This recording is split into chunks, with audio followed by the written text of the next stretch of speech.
and welcome to FPL Mate, your best mate for fantasy Premier League content for the 2022-23 season. My name is Dan, and today we are going to be revealing our final Game Week 1 team for the 2022-23 season. Crazy, we are here already. So guys, if you do enjoy this one, please do leave a like. And if you haven't done already, I know about 60% of you watching this video right now are not subscribed. Hit the subscribe button, follow my journey this season to see if we can beat our rank of 243rd last season. I think we can possibly do it. It's going to take a lot of effort, but yeah, please do subscribe. I know a lot of you haven't done already. It would be massively appreciated. And if it turns out that I'm terrible at FPL and everything goes wrong, you can always unsubscribe later. But for now, stick with me, guys. You guys subscribed now? Good. Okay, we'll start with the video now, shall we? Okay, guys, so we are spending 99.5 million in our Game Week 1 team, leaving 0.5 in the bank. We're going to go through from goalkeepers all the way to the forwards, and then the bench, and then the captains and the vice-captains at the end. And I'm hoping you'll think this is a rather good team. I certainly do. So let's start off in goal. We have got Raya. So we're back on Raya in goal. Previously, we did have Melier. A lot of you guys said there's no way you're going to last all the way until deadline with Melier in goal. And to be fair, I still might go for Melier. If I make a last minute decision or we hear some news about Raya, then maybe I'll go for Melier. But Raya right now, I think, is a good pick because the kind of talk about him leaving Brentford has kind of cooled down a little bit. There's no doubt he's a phenomenal goalkeeper with very high ambitions. And whenever he was playing for Brentford, they conceded less goals. He got a lot of saves. He was just a really good goalkeeper in general. But I think the risk of going for someone like Raya, and it is only a small risk, by the way. It's like a 5% risk, right? Maybe 10% at a push that you might not start. We have now got a backup goalkeeper who we'll talk about in a few minutes' time that actually kind of mitigates the risk that you go for with Raya. So fantastic goalkeeper, phenomenal stats last season whenever he played, and took Brentford to a different defensive level. And I think Brentford, in fairness, are a good team as well. I'm a little bit worried about Leicester, so I feel like there could be a clean sheet in Game Week 1. And then after that, we've got, Martial out, Ronaldo is, God knows what's happening with Ronaldo at Manchester United, so that could be a cause for a clean sheet maybe. And then Fulham and Everton are just genuinely good fixtures for a goalkeeper. So yeah, looking good for Raya. We're going to go with him for our Game Week 1 goalkeeper, I suppose. Moving into defence, we have got Trent Alexander-Arnold. No surprise there. The player who I believe to be the most essential player in FPL. I don't think anyone should go without him. Phenomenal fixtures. We saw again in the Community Shield final why we love Trent in FPL, because he can score goals. He takes those shots, which I feel like he's doing a lot more in kind of more recent years, I suppose. He's more happy to come inside and take the shots rather than just being a cross merchant. There's so many more elements to his game these days, and he basically plays as a midfielder, as an attacker at parts of the game. So really, really good FPL asset, insanely creative, and likes to take a shot, and is on a lot of set pieces, and takes free kicks.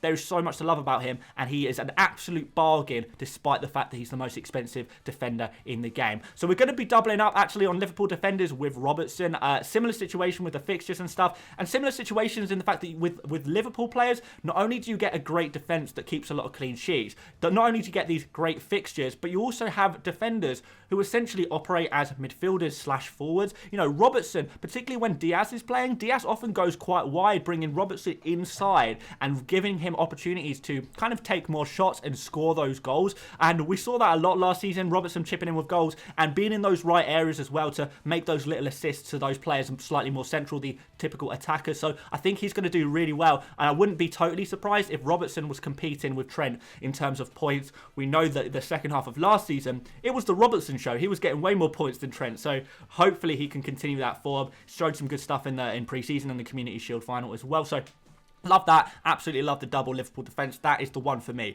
Going up next, we have got Cancello, another pretty expensive defender. So we are, in fairness, spending a fair bit of money on defence, but I think there's enough value elsewhere that we can get away with doing that. So yeah, Cancello, not an ideal first fixture, but that Bournemouth fixture, that Newcastle fixture, that Crystal Palace fixture, I mean, those just look like good fixtures for a defender. I do think that these fixtures, excluding the Bournemouth at home fixture, these fixtures do really look very good for Man City defenders, who are already a phenomenal defender. And maybe, just maybe, having a Cancello can cover you a little bit in terms of attacking returns. We know what Cancelo's like. He takes loads of shots, often from range. He got a decent amount of XG last season just because he took so many shots, but each individual shot was a fairly low XG shot. We do expect him to score a few more goals than he did last year, so hoping he can do that. And maybe, well, I mean, I say maybe, he's definitely going to be getting assists, particularly if he's playing on that left-hand side, which we expect him to do for the start of the season. He's going to get into those inside positions again, which is so great when you have defenders coming inside. Really, really nice. So Cancello is another player who will be doing that, and hopefully getting some clean sheet points and then more points after that as well. You wouldn't be too surprised with Man City's defence if there were a few clean sheets in tow. And finally, we're going to finish off the defence with Perisic. Now, before we go any further on Perisic, I do firstly want to say this one is a very risky pick. It is a risky pick. I know he's high ownership. I know a lot of people like him, but he is a very risky pick because we don't know if he's actually going to be playing in game week 1 or not. The basic situation is that he's coming back from an injury. He's working on his fitness. He's working on getting his minutes back up, and we're not 100% sure if he's actually going to start. And it could go either way. It could either be a case of he's not physically ready, his body is just not ready to play yet, or it's going to be a case of he needs to get minutes in order to get fit. And that's kind of what I'm counting on here with this risky pick. Now, the upside with Perisic is huge. If this pays off, if this risk pays off, we are looking at a lot of points because Perisic, another player who, particularly for this Spurs Conte system, he will be playing so advanced. Basically, despite the fact being listed as a midfielder, he will essentially operate as a forward. You know, it'll be further forward than, you know, your Kanes and your Sons at certain points in the game, and he will be taking shots. He will be coming inside. He's very two-footed.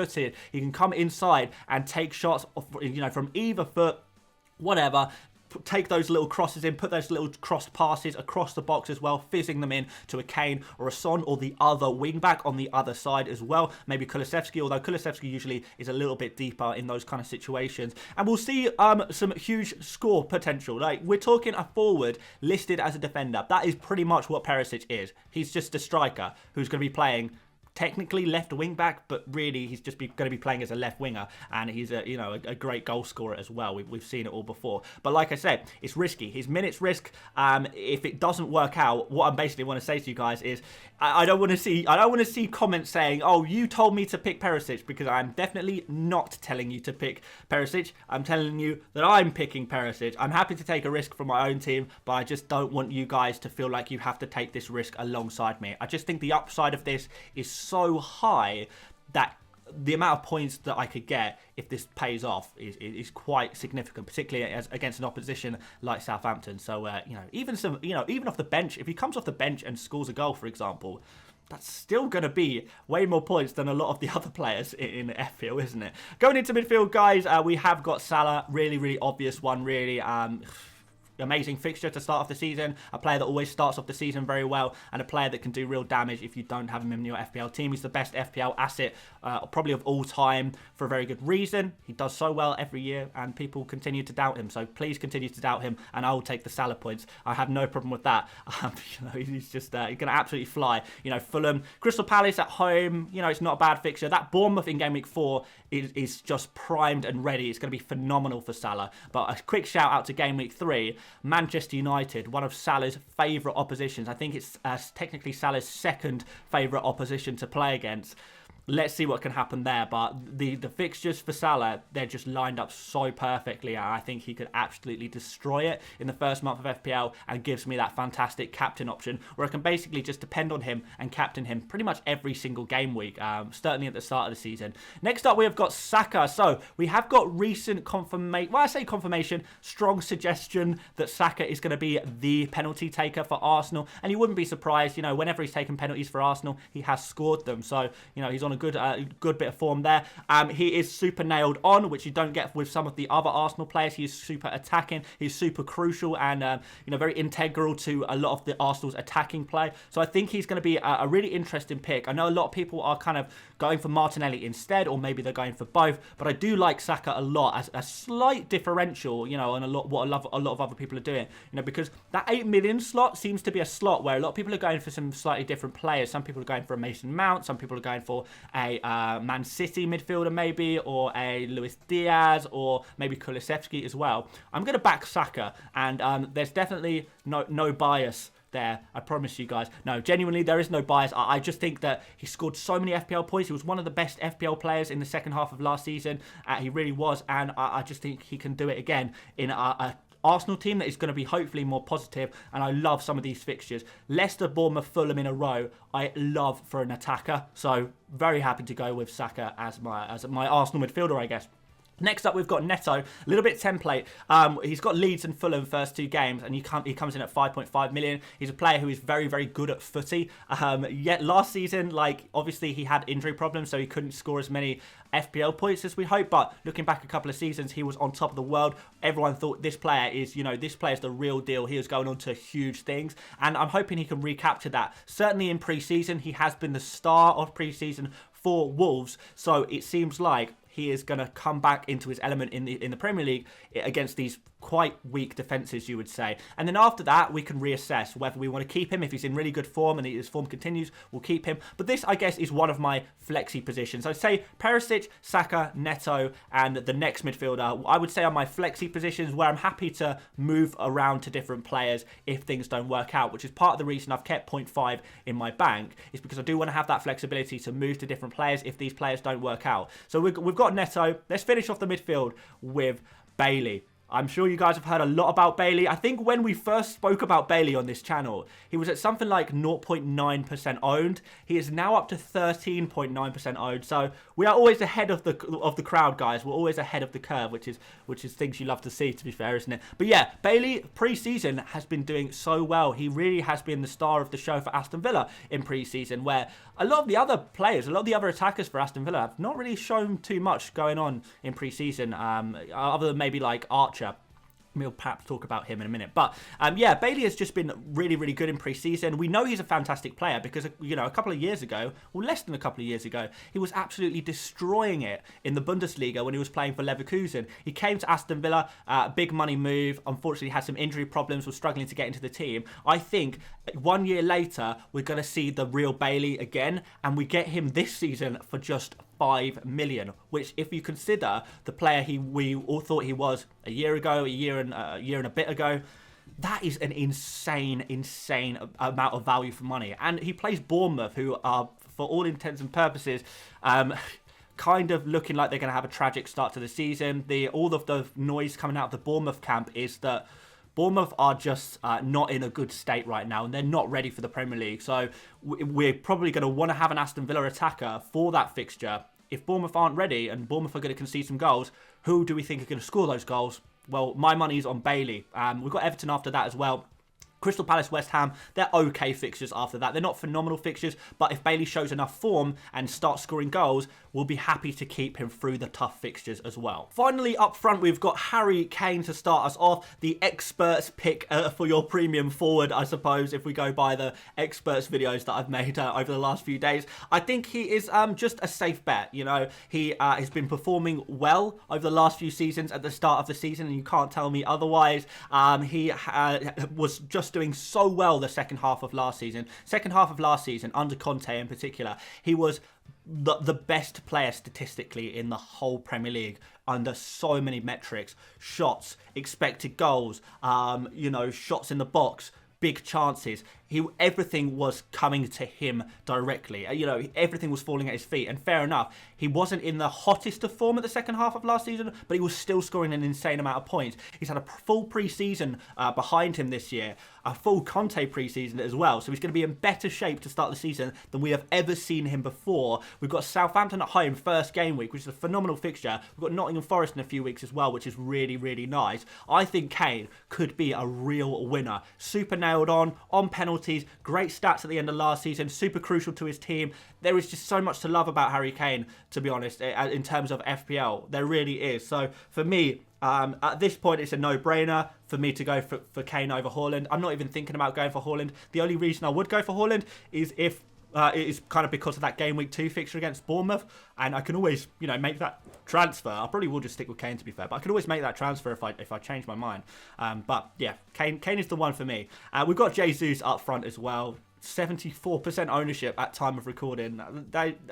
It's just got ridiculous at this point. Is there any chance of Jesus getting to 100% ownership? I'd be mad if it happened, right? But yeah, again, same reasons with Saka. Phenomenal fixtures to start off the season, particularly from game week 2 to 3. Absolutely love those fixtures. I think Jesus is going to have a very good season. We know he's a very good football player, but it's always been about minutes and how central that he was to his team. We've seen in pre-season that Arsenal are very much set up to accommodate Jesus, to include Jesus in everything that they do in the attack. So I think he's going to get enough of the ball. He's going to have enough of shots. He's going to be in the dangerous areas enough, to try and nick those little goals as well, that he will get a lot of FPL points this season. So he is very, very highly owned, the most highly owned player in FPL of all time. And it is for a very good reason, because he's a great FPL pick. Right, guys, let's have a look at the bench. We've got Ward. Some of you guys may know this already, but Schmeichel is... he's off. He's going, which means Leicester are kind of left with Ward or Iverson. And it looks like Ward is going to be the new #1 goalkeeper for Leicester. So we've got a backup goalkeeper on the bench there, I suppose, that might actually play. This year's Ben Foster could be a real dub. We've got Patterson, who's a little bit of a differential on Nico Williams. I'm kind of thinking that maybe Nico Williams, because Nico Williams' fixtures aren't that good, maybe he scores a few 1-pointers, 2-pointers, and then because Patterson's fixtures are slightly better, I wonder if Patterson can sneak the odd clean sheet or maybe assist, playing in, you'd say, a maybe slightly better defence in Everton, a team that have at least been in the Premier League for a little bit longer and have made some defensive signings, haven't they? But yeah, I think if Patterson scores well early on, maybe we can try and get ahead of the crowd here, and maybe a few people will be jumping on Patterson, so he might be quite a good backup options to Perisic when that one inevitably fails. Andreas is just, so obvious. A 4.5 million attacking midfielder that's on set pieces. When do you ever get one of them? Never. No wonder everyone's going for him as their 4.5. And Archer, really good pre-season. Gerrard has spoken very, very highly of Archer. He's kind of a young striker for Aston Villa, and there's kind of talks of Archer trying to break into the first team, into the first 11 this season. So maybe this could be the season where Archer is the big underdog of the season, and we look back at this season as that season where 4.5 million forward Archer was tearing up the Premier League. Stranger things have happened. These kind of things happen in FPL all the time. Maybe Archer will be the boy for us this year. On to captaincy, guys. We're going to stick the captain's armband on Salah. Very easy decision to make there. The obvious choice, the popular choice. Popular for a reason, though, isn't it, guys? Vice captain on Harry Kane, my other premium player. I wouldn't mind captaining Harry Kane as well, but I think Salah is just too obvious to go against. So we'll stick with that and try and get off to a strong start to the season, a strong, sensible start to the season, I suppose. And there we go, guys. That is going to be my team to start off the season. I like it. It's got a little bit of risk in there. It's got a little bit of forward thinking in there, but it's not so risky that I'm going to be in big trouble if things don't go right. If the worst thing that could happen really is not that bad, and the best thing that can happen, I think, is pretty good. So I'm really happy with this team. Guys, if you enjoyed this video, please do like it. It does help out the channel so much. And like I said earlier, guys, I know so many of you are not subscribed. Get subscribed to the channel. Come on, guys. You know you want to do it. Particularly as we're going to be doing some streams tomorrow. We'll be doing a couple of streams tomorrow, actually, where we're going to kind of be... Well, I mean, if I make any last changes to my team or anything like that, you'll kind of see some of those changes during the stream. I don't want to tell you that this will 100% be my final team, just because final news comes in. You could get a final thought. As I record this video, there's over 24 hours at time of recording until the deadline. Things can change in that time, so I don't want to promise you this is going to be my exact team, but if you join me on deadline, you might get a slightly better idea of what my actual final team might be. I'm not giving anything away though. But there we go, guys. Thank you so much for watching. One more video that will be uploaded tomorrow morning, and we'll do some streams tomorrow as well, and that's pretty much it. So thank you so much for watching, guys. Once again, subscribe, and I'll see you later, mates. Bye bye.